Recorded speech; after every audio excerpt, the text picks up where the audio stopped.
তো দর্শকবৃন্দ যে যেখান থেকে আজকের এই ভিডিওটা দেখছেন সবাইকে শুভেচ্ছা জানিয়ে শুরু করছে আজকের অনুষ্ঠান। আজকে এই অনুষ্ঠানের মাধ্যমে আপনাদের একটা গাছের পরিচয় করিয়ে দেবো, যেটা হলো চায়না রামরঙ্গন কমলা। আপনারা দেখতে পাচ্ছেন আমাদের এখানে যে গাছটি আছে একটি মাত্র গাছ, এবং কি পরিমাণে এই কমলা ধরেছে আপনারা আসলে দেখতে পাচ্ছেন যে আসলে মানে মানে বলার তো আসলে কিছু নাই। আপনারা আসলে ক্যামেরায় দেখতে পাচ্ছেন যে একটা গাছে আপনার কি পরিমাণে রামরঙ্গন কমলা ধরেছে। আপনারা একটু দেখেন যে আসলে গুণে শেষ করার মতো না।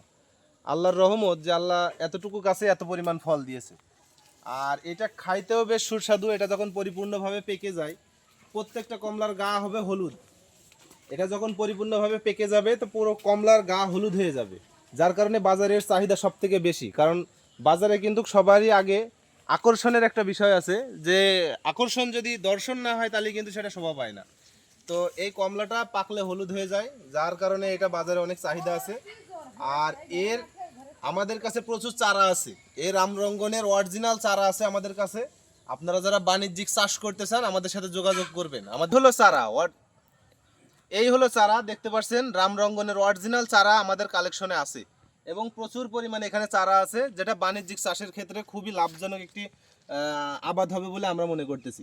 তো যারা এই রামরঙ্গনের চারা সংগ্রহ করতে চান আমাদের সাথে যোগাযোগ করবেন। আমাদের স্ক্রিনে আমাদের নাম্বার দেওয়া থাকবে, হটলাইন নাম্বার দেওয়া থাকবে, সেখানে আপনারা যোগাযোগ করবেন।